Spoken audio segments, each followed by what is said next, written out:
Marcos capítulo 8.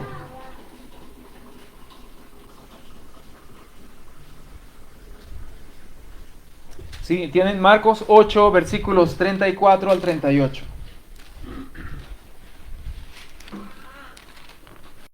Leemos en su palabra. Dice, llamando Jesús y a la multitud y a sus discípulos, les dijo, si alguien quiere venir conmigo, niéguese a sí mismo, tome su cruz y sígame. Porque el que quiera salvar su vida la perderá. Pero el que pierda su vida por causa de mí y del Evangelio la salvará. ¿O de qué le sirve a un hombre ganar el mundo entero y perder su alma? ¿O qué dará un hombre a cambio de su alma? Porque cualquiera que se avergüence de mí y de mis palabras en esta generación adúltera y pecadora, el Hijo del Hombre también se avergonzará de él cuando venga en la gloria de su Padre con los santos ángeles. Amén. Y así terminamos el capítulo 8 de Marcos, con estas grandes palabras del Señor. Quisiera leer algo antes de continuar. Aquí lo tengo, perdón. Quiero leer esto antes de continuar. Este es un extracto de una novela que es un clásico y es antiquísima esta novela. Se llama El mártir de las catacumbas. Es una maravilla de relato. Y quiero leer así. Dice, en ese momento una nueva escena. Quiero resumir, quiero dar el contexto. El contexto es que estaban los romanos en el Coliseo, en el circo romano, y estaba lleno de multitudes de gentes y estaban oficiales y altos rangos del imperio romano. Estaban en la mera capital del imperio, que era Roma. Y entonces habían unos gladiadores peleando y entre ellos había un gladiador cristiano llamado Máser. Y Máser era muy fuerte y muy ágil. Y todas las bestias que le lanzaban a la arena, él lograba matarlos rápido. Fueran leones, fueran tigres, fueran lo que fuera que le lanzaran a la arena, él los mataba. Pero en una de esas le metieron a un hombre y el hombre estaba muy mal herido y estaba adolorido por lo que le habían hecho en la lucha. Y le dicen, mátalo. Máser ya había creído en el Evangelio y él dijo, no, yo no puedo matar a ningún hombre. Y se negó. Y fue al punto que él fue fiel a su convicción de no matar a una persona que no le estaba haciendo nada. Fue tan fiel a su convicción que él prefirió que lo mataran a él. Y así fue. Ese día murió el gladiador Máser. Pero luego viene esta escena, dice, y ahora sí leo. En ese momento una nueva escena le llamó la atención a Lúculo, que era un oficial romano. Esta vez entró al escenario un anciano de figura inclinada con cabello blanco plateado. Era de edad muy avanzada. Su aparición fue recibida con gritos de burla e irrisión, aunque su rostro venerable y su actitud digna hasta lo sumo hacían presumir que se le presentaba para despertar admiración. Mientras las risotadas y los alaridos de irrisión herían sus oídos, él elevó su cabeza al mismo tiempo que pronunció unas pocas palabras. Esto dijo aquel anciano. Primero hablan los romanos, dice, ¿quién es él?, preguntó Marcelo. Este es Alejandro, un maestro de la abominable secta de los cristianos. Es tan obstinado que se niega a retractarse. Silencio, escucha lo que está hablando. Y aquí empieza a hablar aquel anciano. Romanos, dijo el anciano, yo soy cristiano. Mi Dios murió por mí y yo gozoso ofrezco mi vida por él. Esta persecución por el emperador Decio fue desde el año 249 al 251 antes de Cristo. Después de Cristo. O sea que duró como 2 años y medio. Decio murió en batalla con los godos, más o menos a fines del 251 después de Cristo. Un bronco estallido de gritos e imprecaciones salvajes ahogaron su voz, empezaron a insultarlo y a desearle la muerte a aquel cristiano. Y antes que aquello hubiera concluido, 3 panteras aparecieron saltando hacia él. El anciano cruzó los brazos y elevando su mirada al cielo se le veía mover los labios como musitando sus oraciones. Las salvajes fieras cayeron sobre él mientras oraba de pie, y en cuestión de segundos lo habían destrozado. Seguidamente dejaron entrar otras fieras salvajes. Empezaron a saltar alrededor del ruedo, intentando saltar contra las barreras. En su furor se trenzaron en horrenda pelea unas contra otras, aquellos animales. Era una escena espantosa. En medio de la misma fue arrojada una banda de indefensos prisioneros empujados con rudeza. Se trataba principalmente de muchachas que de este modo eran ofrecidas a la apasionada turba romana sedienta de sangre. Escenas como esta habrían conmovido el corazón de cualquiera en quien las últimas trazas de sentimiento humanos no hubiesen sido anulados. Pero la compasión no tenía lugar en Roma. Encogidas temerosas, las infelices criaturas, es decir, las muchachas, mostraban su humana debilidad natural al enfrentarse con muerte tan terrible. Pero de un momento a otro, algo como una chispa misteriosa de fe las poseía y las hacía superar todo temor. Al darse cuenta las fieras de la presencia de sus presas, empezaron a acercarse. Esas muchachas, juntando sus manos, pusieron los ojos al cielo y elevaron un canto solemne e imponente que se elevó con claridad y bellísima dulzura hacia las mansiones celestiales. Y este es el canto: al que nos amó, al que nos ha lavado de nuestros pecados en su propia sangre, al que nos ha hecho reyes y sacerdotes para nuestro Dios y Padre, a Él sea gloria y dominio por los siglos de los siglos. Amén. Una por una fueron silenciadas las voces, ahogadas en su propia sangre, agonía y muerte. Uno por uno los clamores y contorsiones de angustia se confundían con exclamaciones de alabanzas. Estos bellos espíritus juveniles, tan heroicos ante el sufrimiento y fieles hasta la muerte, llevaron su canto hasta unirlo con los salmos de los redimidos en las alturas.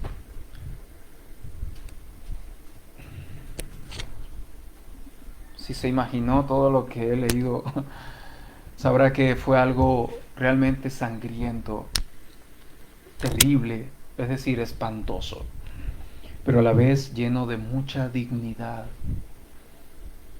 lleno de mucha valentía, pero sobre todo lleno de una convicción que no es de este mundo. Marcelo era que se llamaba el romano Marcelo. Él estaba impresionado cómo es posible que un cristiano pueda morir con tal dignidad. ¿Por qué ellos hacen eso? El día de hoy quiero hablar acerca de esto. Los que quieran seguirlo. He titulado Los que quieran seguirlo, seguir a Cristo. Y lo he dividido este texto en estos diferentes subtítulos. El primero es: Cristo es mayor que mi propia vida. La semana pasada hablábamos un poco acerca de esto. La vida es valiosa, es el recurso más valioso que tenemos. Ahorita hablaré un poco de eso, pero es más valioso el reino de los cielos. Lo segundo, Cristo es mayor que las cosas de este mundo. Cristo es superior, más valioso, más amable. Y tercero, Cristo es mayor que la vanagloria de este mundo. Ok, comencemos con los versículos 34 al 35. Marcos 8, 34 al 35. Dice así: llamando Jesús a la multitud y a sus discípulos les dijo: si alguien quiere venir conmigo, niéguese a sí mismo, tome su cruz y sígame. Porque el que quiera salvar su vida la perderá. Pero El que pierda su vida por causa de mí y del Evangelio la salvará. Amén. Para nosotros no existe un recurso más valioso que la vida, ¿verdad? Somos capaces de pagar mucho dinero con tal y la vida sea preservada. Somos capaces de agotar nuestros esfuerzos con tal de que la vida sea preservada, especialmente la de uno, ¿verdad? Sin embargo, Cristo aquí nos enseña que hay algo o hay alguien que vale mucho más que la vida humana. Y esto realmente sonaría extraño, ¿verdad? En esta cultura, porque en esta cultura se ignora a Dios y a su reino y solamente se toma en cuenta el interés propio. Pero la vida es inferior en valor a Cristo y a su reino. En esta introducción, ¿verdad? Que leí ahorita, quería dejar ver, ya no solamente con las escrituras, sino a través de la historia. Esto también es histórico, lo que acabo de leer ahora, aunque los hechos tal vez no hayan sido exactamente así. Sin embargo, es una representación de lo que en verdad sí ocurrió. O sea, realmente los cristianos eran despedazados por fieras y los cristianos eran despedazados también por humanos que parecían fieras, solamente por ser cristiano. El problema en Roma era que los cristianos no reconocían a otro rey más que a Jesucristo. No reconocían a otro señor de señores más que a Jesucristo. Y es que César se creía ese señor de señores. Y aquellos cristianos no podían considerar tal cosa. Sí debían someterse a las autoridades, sí debían reverenciarlos y tenerles respeto. Sin embargo, no era en un reconocimiento de supremacía y de gloria a él como si fuera Dios. Y en realidad, el emperador romano se creía Dios. Por esto los echaban a las prisiones y los mataban en el circo, los mataban cortándoles la cabeza o siendo crucificados. Esto es para quien quiera venir con él. Las palabras de Jesucristo no son para todo el mundo, sino solamente son, como él dijo, si alguien quiere venir conmigo. Si no quiere venir conmigo, probablemente la va a pasar muy placentero y muy plácido en este mundo y no habrá persecución. No van a sufrir. A lo mejor sufrirán por muchas cosas más, pero no por Cristo, y se la van a pasar relativamente tranquilos. Pero quien quiera venir con Jesucristo tiene que estar dispuesto. Y quiero describir un poco acerca de esto, ¿verdad? Lo que el Señor dijo, estas implicaciones de seguirlo a Él. Lo primero que Él menciona es: niéguese a sí mismo. Niéguese a sí mismo.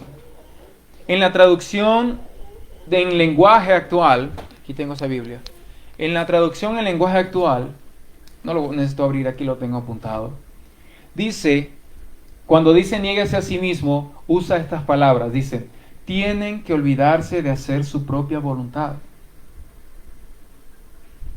O sea, decir que Jesucristo es nuestro Señor es, mira, ya yo no gozo de autonomía. Autonomía significa tener mi propia ley. Ya yo no gozo de eso. Yo tengo una ley. Y realmente, aunque yo quiera hacer unas cosas, no estoy llamado a obedecer esos impulsos, esos deseos.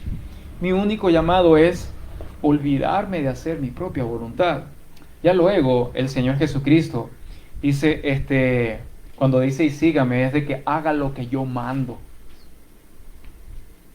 Eso lo dice también en la TLA. Entonces, nosotros, en realidad, los cristianos, tenemos este llamado. Lo primero es dejar de pensar en nosotros como si tuviésemos la última palabra en este asunto. Los cristianos no tenemos la última palabra. Por ejemplo, en el caso de los padres, ¿verdad? En casa, que somos la autoridad que el Señor colocó por encima de nuestra familia. En realidad, el padre está llamado a establecer la ley de Dios. ¿sí? O sea, no va a establecer su propia ley. Así que al final de cuentas no será su propia voluntad, sino solo la voluntad del Señor. Debemos entonces renunciar.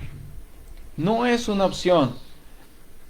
Estamos obligados a renunciar a hacer nuestra propia voluntad, a nuestra propia opinión, a nuestro propio criterio. Eso ya no importa acá. Importa para tomar en cuenta muchas cosas, pero no para definir nuestras decisiones, nuestras convicciones y nuestro camino. Día a día tenemos que tomar decisiones, ¿verdad? Y esas decisiones deben ser tomadas en sumisión a Cristo Jesús, porque no tenemos otro Señor sino Cristo.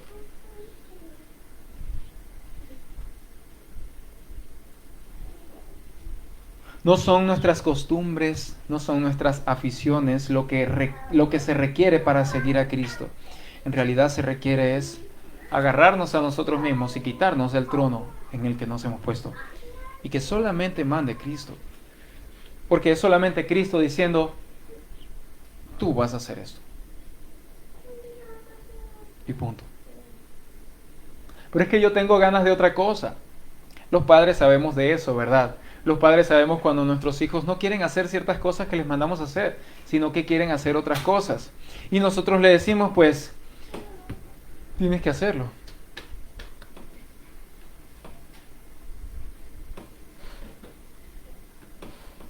La forma más práctica, ¿verdad?, de estar dispuesto a morir por la causa de Cristo es primero dejando de hacer mi propia voluntad. Esa es la manera más práctica de ser un discípulo de Cristo. Es que yo tengo antojos de hacer aquello, va en contra de la voluntad del Señor, entonces la dejo de hacer y solo me dedico a la voluntad del Señor. No me gusta, no lo siento. No lo sientas, no importa. Tú obedece a Cristo. A veces nuestros sentimientos querrán ser nuestros directores, querrán ser nuestros guías, pero nuestros sentimientos van y vienen. Nuestros sentimientos no son fiables. Por eso también dice la palabra, ¿verdad?, de que el hombre que es de doble ánimo es llevado por toda ola, por toda cosa que va y viene, ¿verdad? Es inconstante en todos sus caminos, dice la palabra del Señor.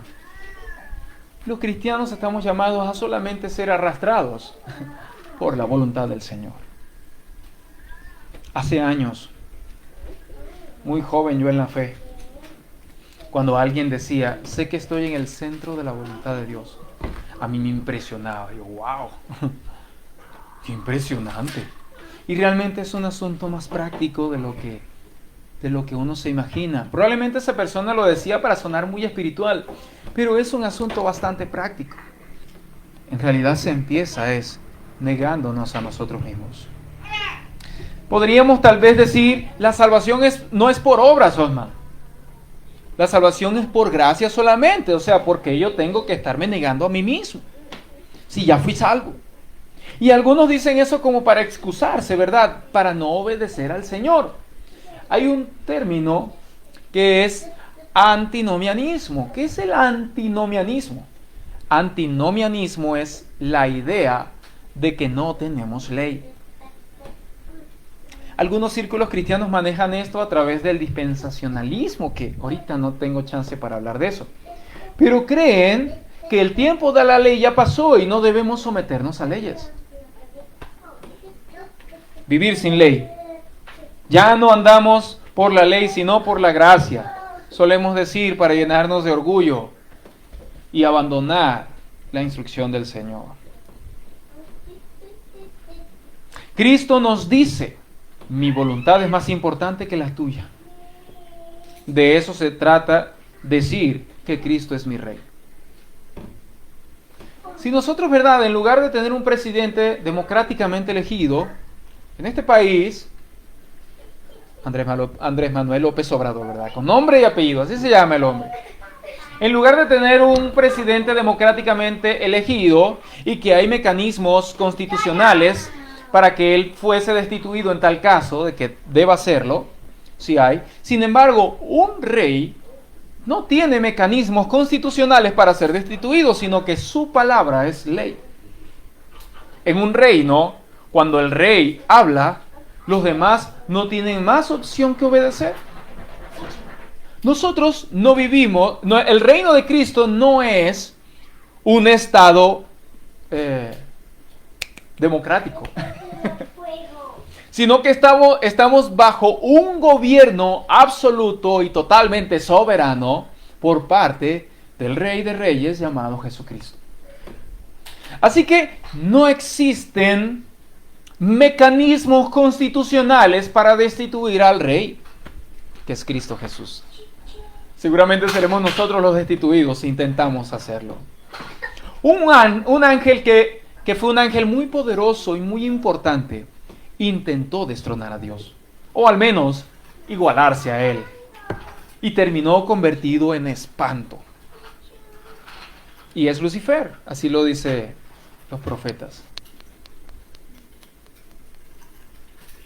Y si él, siendo tan poderoso y tan hermoso, terminó convertido en espanto por querer igualarse e imponer también su ley a la par de Dios, nosotros que somos polvo, ¿qué va a pasar?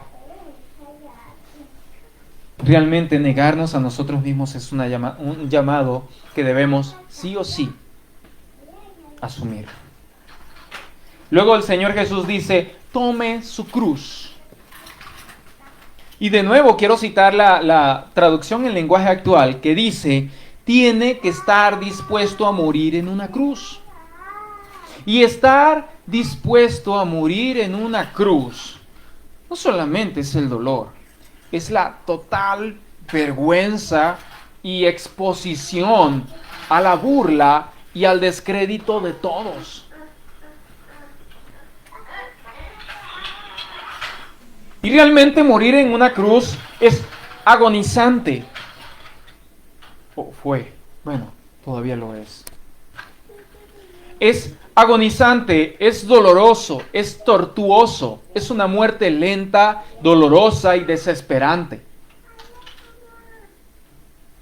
Actualmente, por eso digo que todavía duele, pues actualmente hay hermanos nuestros que están muriendo en cruces, literalmente. Cristianos que solo por ser cristianos, los radicales islámicos en este caso, los encuentran y dicen, tú adoras a un Dios que murió en una cruz, bueno, tú lo vas a imitar también y vas a morir en una cruz. Y se burlan de ellos y literalmente los clavan a una cruz.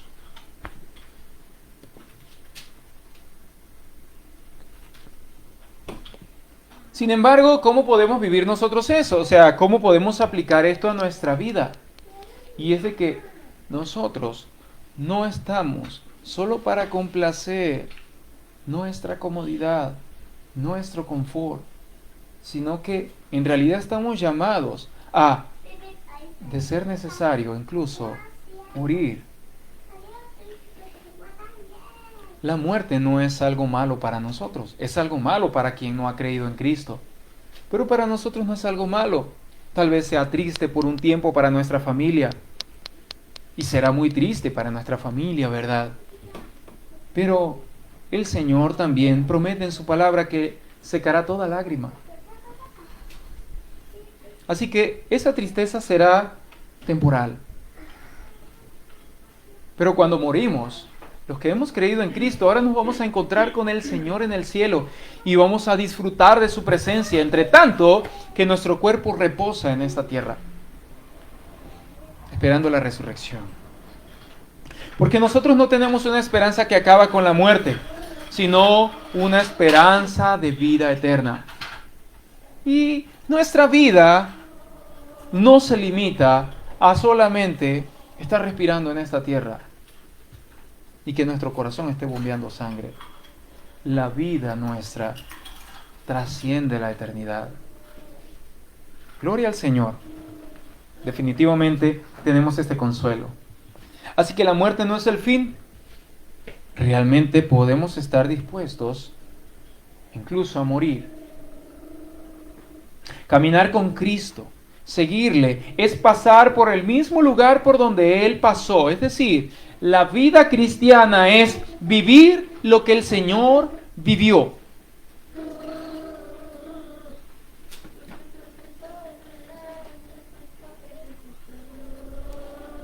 Y si Él vivió el desprecio, el dolor y la muerte de cruz, nosotros no somos superior al Señor. Y también caminaremos el camino por el que Él andó. No nos extrañe cuando una persona se burle de nosotros, o nos desprecie, o incluso hasta nos deje de pagar por el trabajo que hacemos, solo por ser cristianos. No nos extrañe eso. Al Señor Jesús le hicieron peor.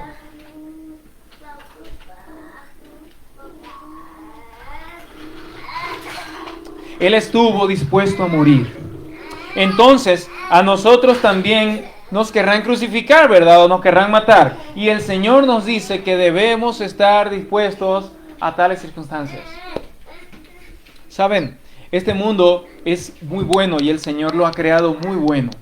Sin embargo, para nosotros no es el todo. Este mundo pasará y sus deseos también pasarán. Pero el que hace la voluntad del Señor permanecerá para siempre. Esto no es un asunto sencillo, ¿verdad? Como que es fácil de llevar, esto es bien fácil, hermano. Mira, eso de morir por Cristo es un asunto sencillo. No, no lo es. No lo es.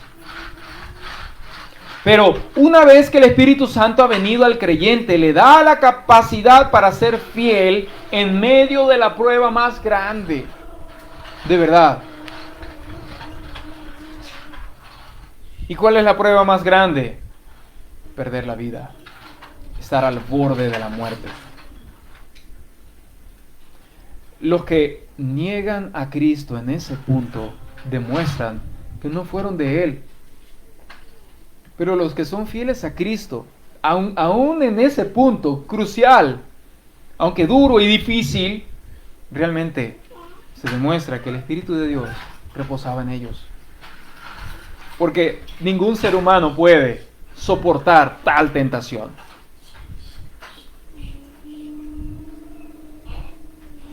El hermano Paul Washer cuenta sobre un niño que había sido detenido por radicales musulmanes y estaba a punto de morir, o sea, lo estaban amenazando de muerte.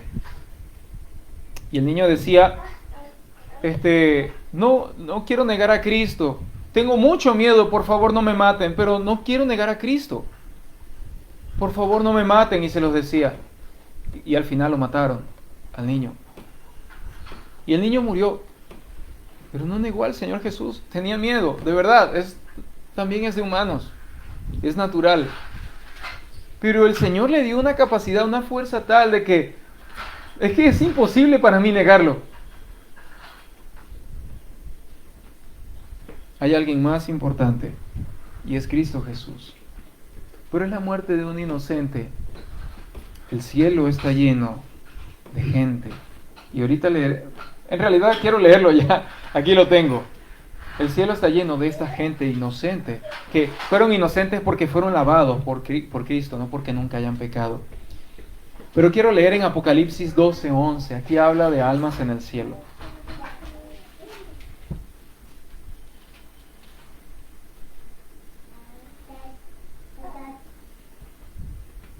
Apocalipsis 12:11 dice: ellos lo vencieron por medio de la sangre del Cordero y por la palabra del testimonio de ellos.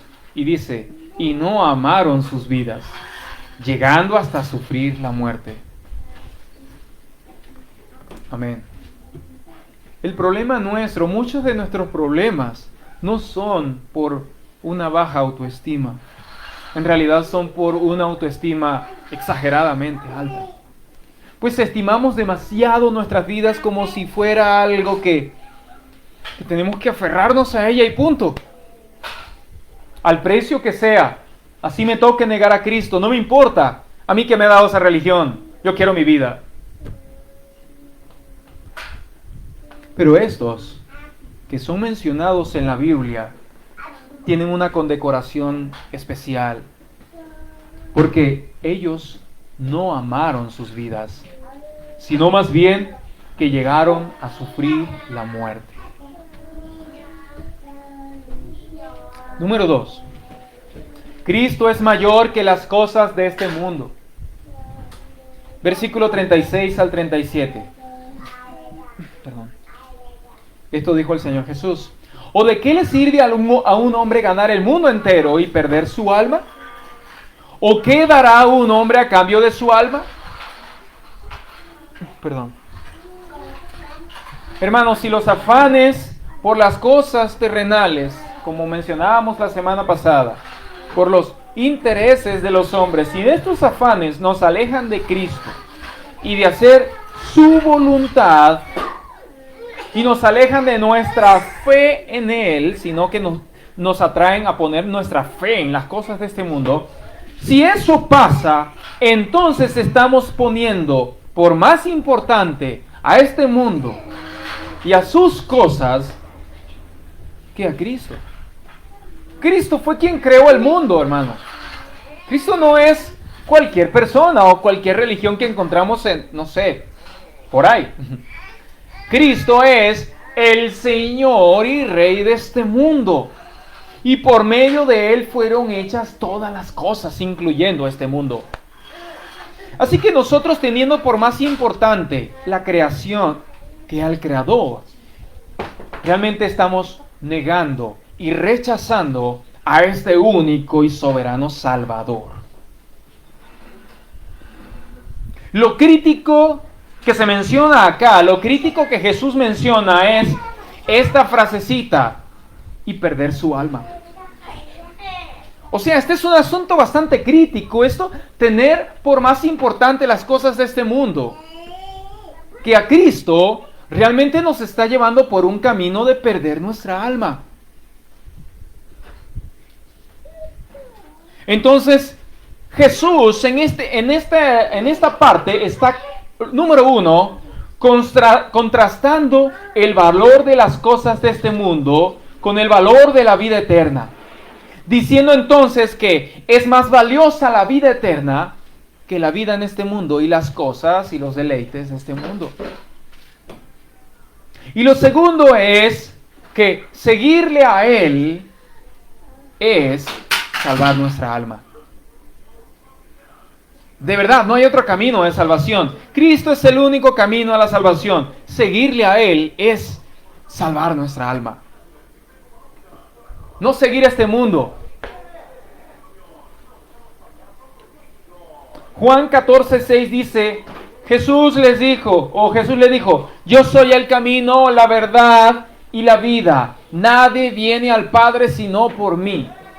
Seguirlo a Él realmente es ir hacia un destino eterno de gloria y de gracia.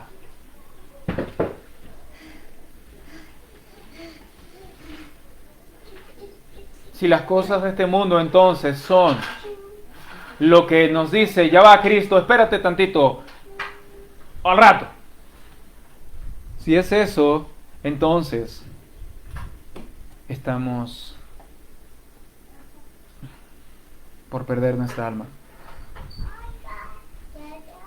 Podríamos perdernos en el infierno por elegir a este mundo. Hace unos días platicaba con mi esposa acerca de una amiga de España, que ella formó parte de la edición de una Biblia, y en la Biblia ella lo que hizo fue poner su testimonio. Ella dio su aporte, fue con su testimonio personal de vida. Entonces, su testimonio personal también incluía algunas cosas familiares, ¿verdad? Ella no me dio detalles aquella vez que me platicó, pero su mamá leyó eso. Y su mamá, al ver eso, la corrió de la casa. Y realmente la echó a la calle.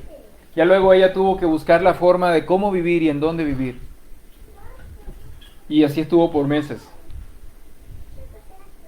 Pero si los afanes de este mundo, por ejemplo, un techo, una cama, son más importantes que Cristo Jesús, entonces, pues perdemos nuestra alma.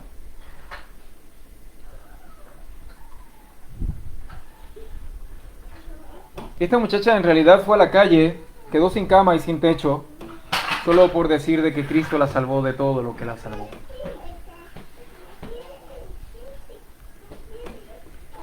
Solo Cristo es el camino al cielo, hermanos. Número 3. Cristo es mayor que la vanagloria de este mundo. Versículo 38 dice: porque cualquiera que se avergüence de mí y de mis palabras en esta generación adúltera y pecadora, el Hijo del Hombre también se avergonzará de él cuando venga en la gloria de su Padre con los santos ángeles. Amén. Vanagloria significa parecer que tengo una gloria, pero realmente esa gloria es de mentira. Es como hacerme una casa de cartón. Se pudiera ver muy bonita y bien pintada, pero apenas llueve, se cae la casa, ¿verdad? Es como tener un pastel de unicel. Lo cortas, puede estar muy bonito, cuando lo cortes te vas a llevar la sorpresa. Y si te lo comes, más sorpresas habrán. Un pastel de unicel no alimenta nada, más bien puede hacer mucho daño. Eso es vanagloria. Algo que no es glorioso en lo absoluto. Y nosotros cuando elegimos la vanagloria de este mundo en lugar de a Cristo, estamos nosotros también rechazando esa salvación y esa vida eterna que solo encontramos en Él. Si hay algo con lo que alguna vez, y ahora menciona el tema de la vergüenza, pero si hay algo con lo que alguna vez algún cristiano ha batallado, ha sido con su propia vergüenza sobre su fe. Esto no es un secreto. Realmente en algún momento hemos sentido la vergüenza de decirle a alguien el Evangelio y hablarle de Jesucristo, ¿no? Pues, luego sí. Sin embargo, un creyente, alguien que ha nacido de nuevo, cuando tiene esa vergüenza, él sabe que tiene que luchar en contra de la vergüenza, en lugar de luchar en contra de Jesús. Y a la vergüenza más bien la tiene yo siento esto, pero esto no es lo más importante. Lo más importante es testificar de Cristo. Esa persona podría ser salva. Y luchamos contra la vergüenza y la ponemos a un lado. Por cierto, si hemos estado conscientes de que teníamos que luchar con la vergüenza y no simplemente, no, pues me da pena y no lo voy a hacer, y quedarnos así, si nosotros estamos realmente batallando contra la vergüenza, eso es una buena señal. Realmente es un buen sentir, eso es una buena alerta, es una luz verde. Y aquí nos está diciendo de que, parece ser que el Señor me está enseñando algo más importante que mi propia vergüenza. Entonces el Señor es quien me está pastoreando. Bendito sea el Señor. Tomemos en cuenta lo que el Señor dice acá: cualquiera que se avergüence de mí y de mis palabras en esta generación adúltera y pecadora. Tomemos en cuenta este asunto. ¿Se están avergonzando de mí ante una generación que es perversa? ¿Nos vamos a avergonzar del santo y del justo ante los injustos y los malvados? Eso es incoherente, eso es ilógico. Eso es como que tengas un Ferrari, ¿verdad?, de los últimos que salieron, y se pare a tu lado un bochito, todo golpeado y todo feo, y a ti te dé vergüenza y quieras esconder el Ferrari.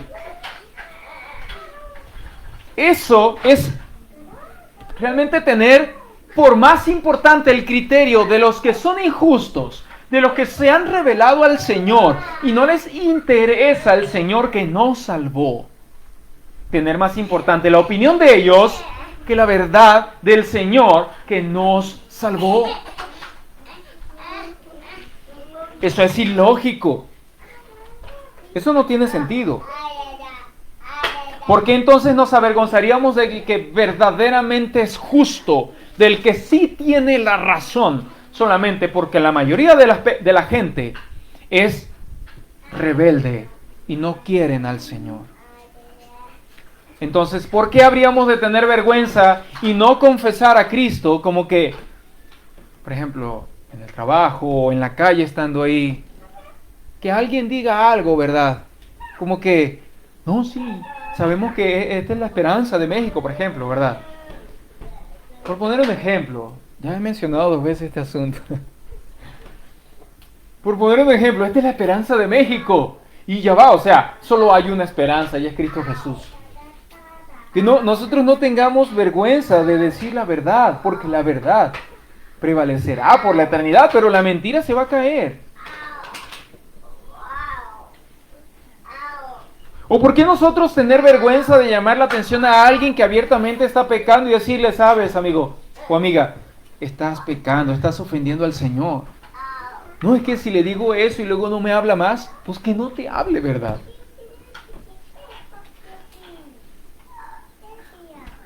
John MacArthur una vez dijo más o menos así, y si se ofenden por lo que... él dijo como que se ofendan, aunque sea una vez, porque ellos han pasado toda su vida ofendiendo al Señor. Que se ofendan. Y la verdad sería algo bueno probablemente para sus almas haber recibido una supuesta ofensa por haberles dicho la verdad. Es mejor ofender con la verdad o herir con la verdad que, no sé, cuidar con la mentira. El ofendido es el Señor. La ofensa contra Dios es infinitamente más grande que la ofensa de un pecador. Si un pecador se ofende, vaya, ya era hora, ¿verdad? Qué bueno que por fin se ofendió a algo. Porque el Señor se ha ofendido desde siempre por causa de ese pecador.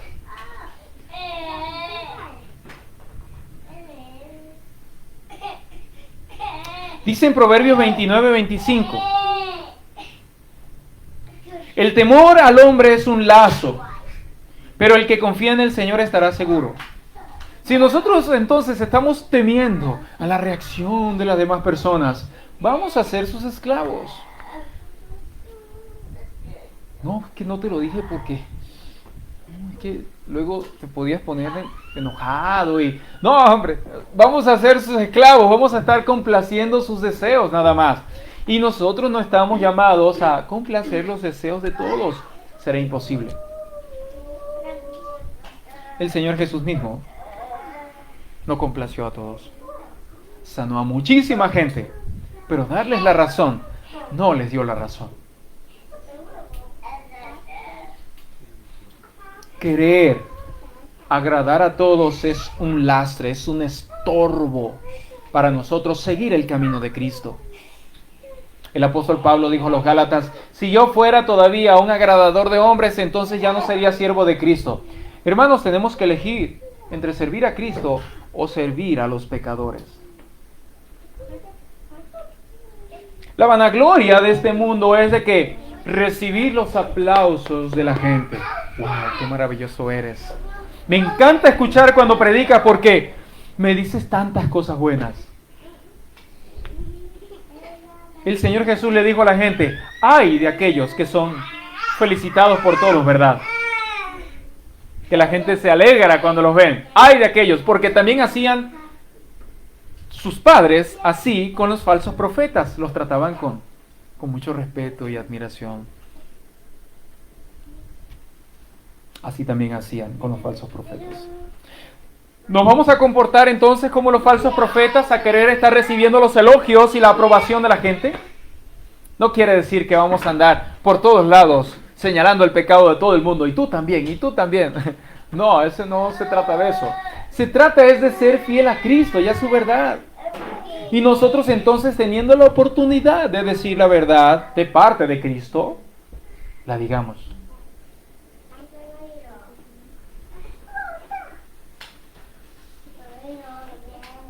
Realmente es algo muy pesado tratar de seguir a Cristo y tratar de agradar a los hombres.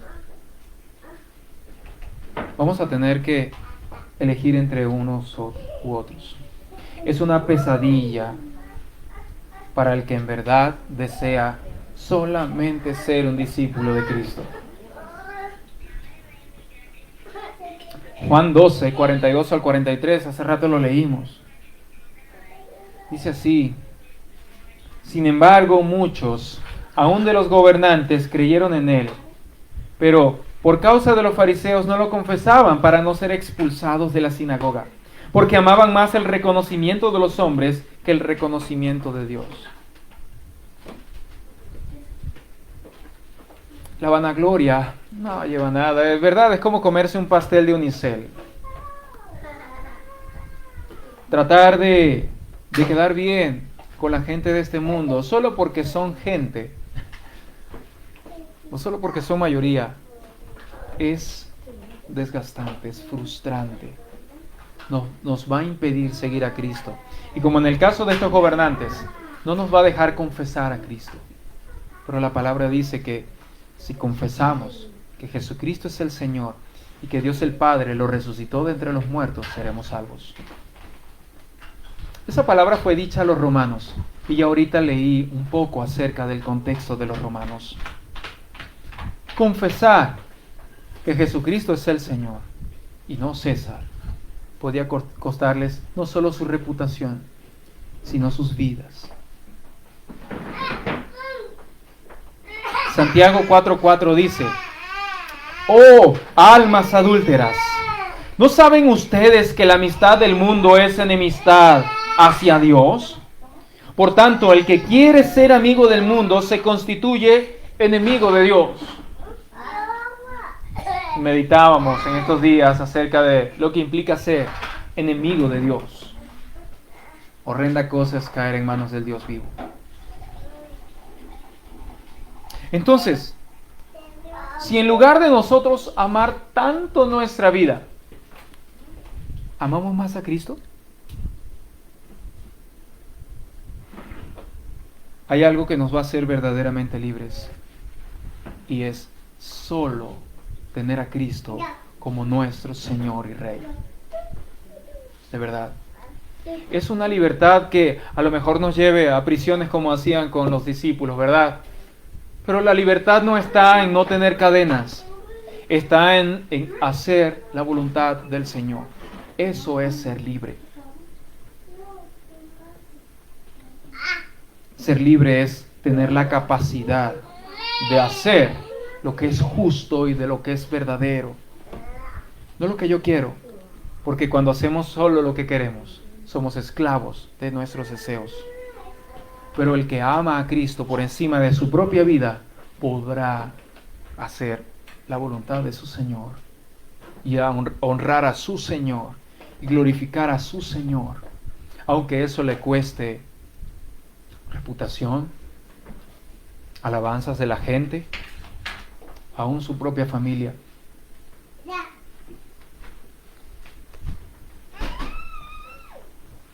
Así que tenemos un llamado. ¿Queremos seguir a Cristo? Entonces, neguémonos a nosotros mismos, tomemos su cruz y hagamos su voluntad. No amemos este mundo ni las cosas de este mundo. Amemos a Cristo nada más. Amemos a Cristo más que a nuestra propia vida. Si el dolor y la salud se quebranta, que en lugar de solo haber quejas, porque realmente el dolor trae quejas, pero en lugar de solo haber quejas, que prevalezca una alabanza, porque Él aún he de ser alabado, salvación mía y Dios mío. Él es nuestro Dios y Señor, más que la vida, más que el aire que respiramos. Hay cristianos que han muerto asfixiados por ser cristianos. Cristo fue más valioso aún que el oxígeno que ellos necesitaban respirar.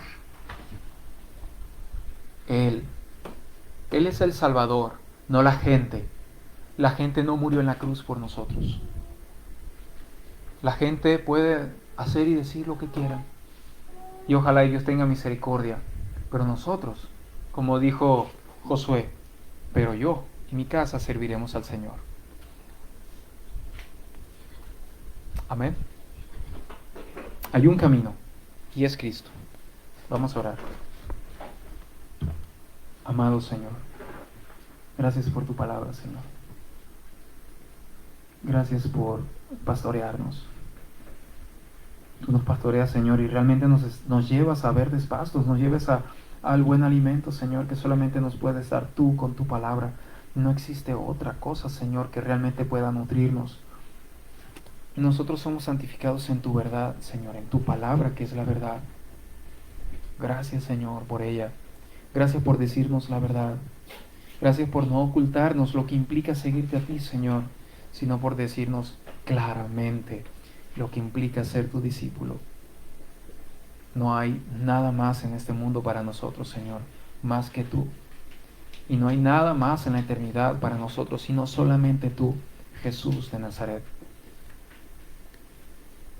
Aquí nos tienes, Señor, pues no queremos nada más en el mundo, como dijo el salmista. Te queremos a ti. Queremos que respondan nuestras peticiones, pero por encima de estas peticiones te queremos a ti, Señor. Aquellos en el Éxodo clamaron porque tu presencia se iba de ellos. Señor, te queremos a ti, como aquellos también necesitaban de ti. No queremos a nadie más ni a nada más. Tus bendiciones son buenas, pero tú eres mejor, Señor. Ayúdanos a ser fieles. Ayúdanos a ser testigos fieles. A hablar la verdad de tu palabra. Aunque eso cueste amistades o cueste familias o tantas cosas, realmente duele la separación, Señor, pero tú eres nuestro consolador en medio del dolor. Eres tú, Señor, quien consuela nuestros corazones y nos dices, no temas, yo estoy contigo. Señor, enséñanos, danos tu verdad. Si nuestros corazones están llenos de tu verdad, Señor, de tu palabra, podremos ser confortados en medio de este mundo hostil. Te pedimos esto, Señor, porque sin ti no podremos hacerlo. Ayúdanos a ser fiel, para gloria de tu nombre nada más, ni siquiera para gloria de algo o de alguien más, Señor, sino para gloria de tu nombre. Queremos servir a tu reino. Gracias, Señor. Amén.